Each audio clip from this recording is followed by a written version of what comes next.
مسجد الحرام مکۃ المکرمہ اور مسجد النبوی مدینہ المنورہ سے خطبے کا اردو ترجمہ کے لیے ہمارے سوشل نیٹ ورک کو فالو کرنا نہ بھولیں اور اپنے دوست احباب کے ساتھ بھی ضرور شیئر کیجیے۔ خطبہ جمعہ مسجد النبوی، تاریخ 26 ذوالحجہ 1447 ہجری بمطابق 12 جون 2026 عیسوی۔ موضوع سیرت نبوی کے چند پہلو۔ خطیب فضیلت الشیخ حسین آل شیخ حفظہ اللہ، ترجمہ محمد اقبال یاسین۔ ہر طرح کی تعریف اللہ کے لیے ہے جو ماہ و سال کی تدبیر کرنے والا، شب و روز کو پھیرنے والا ہے۔ میں گواہی دیتا ہوں کہ ایک اللہ کے سوا کوئی معبود برحق نہیں، اس کا کوئی شریک نہیں، وہ صاحب جلال و اکرام ہے۔ اور میں گواہی دیتا ہوں کہ ہمارے نبی محمد اللہ کے بندے اور اس کے رسول ہیں، جو تمام مخلوقات کے لیے رحمت بنا کر بھیجے گئے۔ اللہ ان پر، ان کے معزز آل و اصحاب پر درود و سلام نازل فرمائے۔ اما بعد، اگلے اور پچھلے لوگوں کے لیے اللہ کی وصیت یہ ہے کہ اللہ کا تقوی اختیار کریں اور رب تعالی کی اطاعت کریں، جیسا کہ اللہ نے فرمایا، بے شک ہم نے ان لوگوں کو بھی وصیت کی تھی جنہیں تم سے پہلے کتاب دیا گیا اور تمہیں بھی، کہ اللہ کا تقوی اختیار کرو۔ اللہ کے بندو، ہم نبی اعظم صلی اللہ علیہ وسلم کی ہجرت کے ہجری سال کے اختتام پر ہیں۔ ایسے میں ہر مسلمان پر لازم ہے کہ وہ سیرت مصطفیٰ صلی اللہ علیہ وسلم کو ہمیشہ یاد رکھے،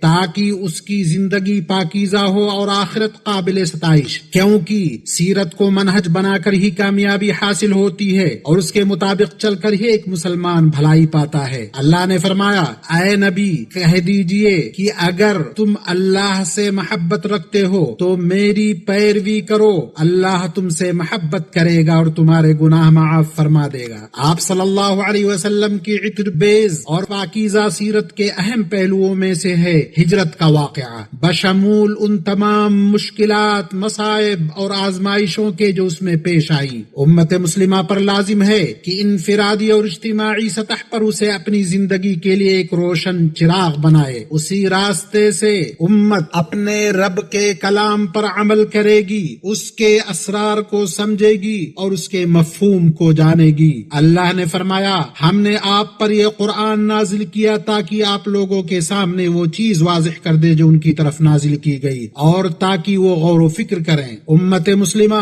اپنے مسائل کے حل، اپنے بحرانوں اور دردناک زخموں سے نکلنے کے لیے کامیاب نتائج تک اس وقت تک نہیں پہنچ سکتی جب تک وہ اپنے رب کی وحی اور اپنے نبی صلی اللہ علیہ وسلم کی سنت کو سمجھ بوجھ کر نہ پڑھے، بعی طور کی صحیح فہم، گہرے تجزیے سے کام لے اور نبی صلی اللہ علیہ وسلم کی سیرت کے ثابت شدہ امور کو تلاش کرے۔ یقیناً ہجرت کا مقدس واقعہ بڑے بڑے اسباق اور روشن عبرتوں کا حامل ہے۔ ان میں دنیا اور آخرت دونوں کے معاملات میں مصلحتوں کو حاصل کرنے اور بڑھانے، نیز مضرتوں کو دور کرنے اور کم کرنے کا راز مضمر ہے۔ یہ اسباق اتنی بڑی تعداد میں ہیں کہ اس مختصر سے وقت میں ان کا احاطہ ممکن نہیں۔ البتہ ہم اس عظیم واقعہ اور پوری انسانیت کے لیے اس عظیم نعمت کے حوالے سے دو پہلوؤں پر روشنی ڈالیں گے۔ پہلا پہلو،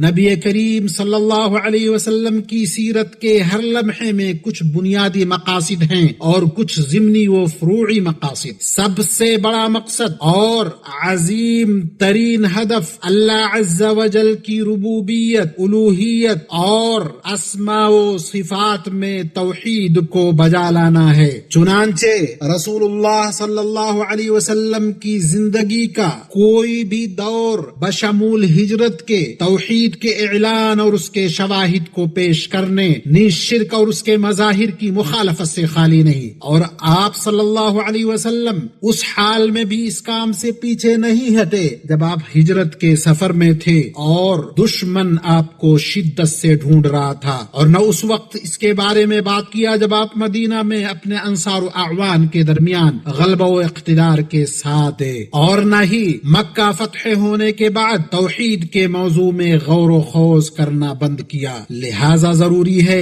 ہر زمانے میں اور ہر جگہ سب سے اول و آخر ہر صورت میں توحید اور اس کے تئیں اہتمام کو مقدم رکھا جائے۔ اللہ کا فرمان ہے، کہہ دیجئے میری نماز، میری قربانی، میرا جینا، میرا مرنا سب اللہ رب العالمین کے لیے ہے، جس کا کوئی شریک نہیں، مجھے اسی کا حکم دیا گیا ہے اور میں سب سے پہلے فرما بردار ہوں۔ چنانچہ اللہ کے بندو، مکمل تعظیم اور پورے ادب کے ساتھ اللہ سبحانہ کی توحید بجا لاؤ، ہر اس چیز سے بچو جو اللہ کے لیے بندگی اس کے سامنے عاجزی اور سپردگی کے منافی ہو، اور ہر اس خیال کو دور رکھو جو بندے کی اپنے رب کے ساتھ بندگی میں خلل ڈالے۔ ساری مخلوق سے عبادت کا تعلق منقطع کر کے صرف اسی عظیم خالق سے جڑے رہو جس کے ہاتھ میں نفع اور نقصان ہے۔ اللہ تعالیٰ فرماتا ہے، بے شک جس نے اللہ کے ساتھ شرک کیا اللہ نے اس پر جنت حرام کر دی، اور نبی صلی اللہ علیہ وسلم نے فرمایا،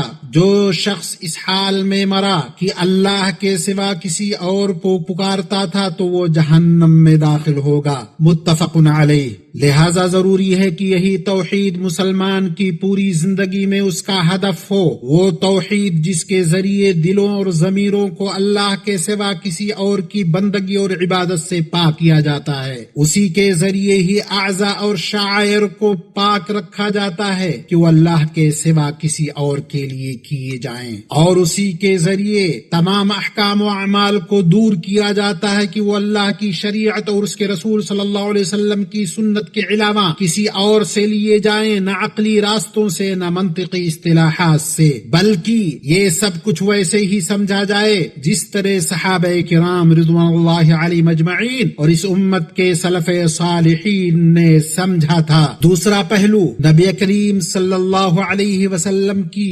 سیرت ایک عظیم نبوی سیرت ہے، اس کی جتنی پیروی کی جائے اسی قدر ہدایت، امن، کامیابی اور نجات حاصل ہوگی۔ ہمارے رب نے دنیا و آخرت دونوں کی سعادت کو نبی صلی اللہ علیہ وسلم کی سنت کی پیروی کے ساتھ وابستہ کر دیا ہے، اور دنیا و آخرت میں بدبختی کو آپ صلی اللہ علیہ وسلم کی مخالفت میں رکھ دیا ہے۔ بے شک دنیا و آخرت دونوں میں خوف، گمراہی، رسوائی، بدبختی صرف اس میں ہے کہ عظیم نبی اور امانت دار رسول صلی اللہ علیہ وسلم کے طریقے کی مخالفت کی جائے۔ لہذا دونوں وحیوں، قرآن و سنت کے سامنے کامل تسلیم و اطاعت اختیار کے کیے بغیر ایمان نہیں۔ اللہ تعالیٰ کا فرمان ہے، کسی مومن مرد اور کسی مومن عورت کے لیے جائز نہیں کہ جب اللہ اور اس کے رسول کسی چیز کا فیصلہ کر دیں تو پھر انہیں اپنے اس معاملے میں کوئی اختیار باقی رہے۔ آج امت جن اختلافات اور اپنے دین میں اضطراب و انتشار نیز فرقہ بندی، گروہ بندی اور قابل مذمت تعصب جیسے مختلف فتنوں کا شکار ہے، اس کے وجہ ہے اس نے سنت نبوی کے اس راستے کو چھوڑ دیا جس پر صحابہ کرام اور تابعین قائم تھے۔ اسی طرح خواہشات، بدعات، مذموم رائے کی پیروی کی،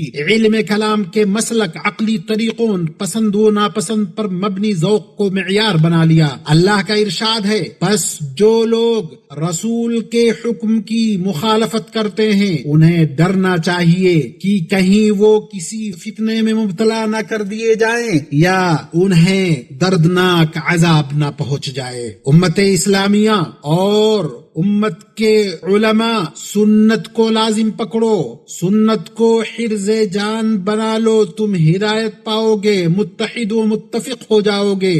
سنت پر چلنے والے بنو، اس کی حمایت و دفاع کرنے والے بنو۔ سنت کو لازم پکڑو، سنت کو مضبوطی سے پکڑ لو، ہدایت یافتہ ہو جاؤ گے۔ اللہ کا فرمان ہے، ایمان والو اللہ اور اس کے رسول سے آگے نہ بڑھو، اور رسول اللہ صلی اللہ علیہ وسلم نے فرمایا، میں تمہیں اللہ کے تقوی، سمع و طاعت کی وصیت کرتا ہوں، اگرچہ تم پر کوئی غلام ہی امیر بنا دیا جائے، کیونکہ تم میں سے جو میرے بعد زندہ رہے گا وہ بہت بہت زیادہ اختلاف دیکھے گا، اس لیے تم پر میری سنت اور میرے بعد ہدایت یافتہ خلفائے راشدین کی سنت کو لازم پکڑنا ضروری ہے، اسے مضبوطی سے تھامے رکھنا، مضبوطی سے پکڑ کے رکھنا، دین میں نئی نئی باتوں سے بچنا، کیونکہ دین میں ہر نئی بات بدعت ہے اور ہر بدعت گمراہی ہے۔ اس حدیث کو امام ابو داؤد، ترمذی، امام ابن ماجہ نے روایت کیا ہے۔ اللہ تعالی ہمارے لیے اس بات میں برکت عطا فرمائے جو ہم نے سنی، اور ہمیں مزید ہدایت، توفیق اور علم عطا فرمائے۔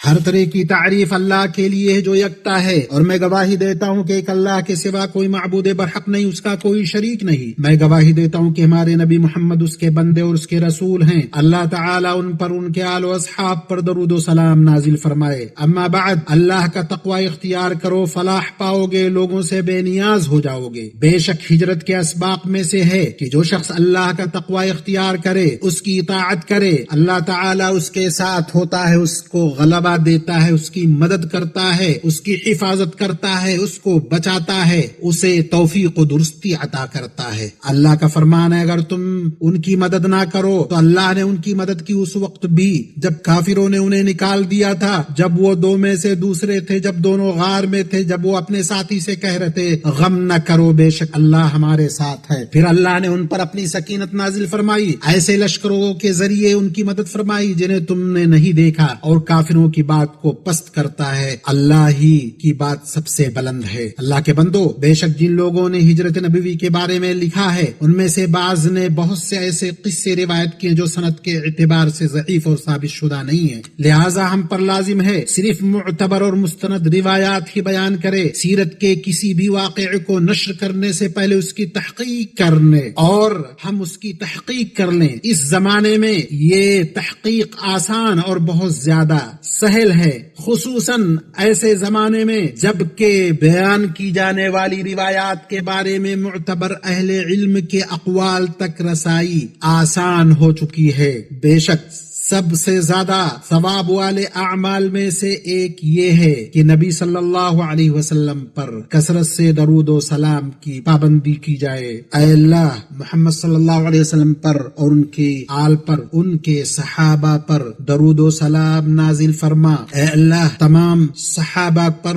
اور خلفائے راشدین پر سلامتی نازل فرما۔ اے اللہ، تمام زندہ اور فوت شدہ مسلمان مردوں اور مسلمان عورتوں کی مغفرت فرما۔ اے اللہ، ہمیں دنیا میں بھلائی عطا فرما، آخرت میں بھی بھلائی عطا فرما، ہمیں آگ کے عذاب سے بچا۔ اے اللہ، مسلمانوں کی حفاظت فرما، ان کی پریشانیاں دور فرما، ان کے معاملات آسان فرما۔ اے اللہ، ہمارے ولی امر خادم حرمین شریفین، ان کے ولی عہد کو ان کاموں کی توفیق عطا فرما جنہیں تو پسند کرتا ہے اور جن سے تو راضی ہوتا ہے، اور ان دونوں کا مددگار اور معاون بن جا، اور تمام مسلمانوں کے حکمرانوں کو بھی امور کی توفیق عطا فرما جن میں ان کے معاشروں کی بھلائی اور درستگی ہو۔ اے اللہ، جو کچھ ہم نے سنا ہے اس میں ہمارے لیے برکت عطا فرما۔ وصلی اللہ وسلم علی نبینا محمد وآلہ وصحبہ اجمعین۔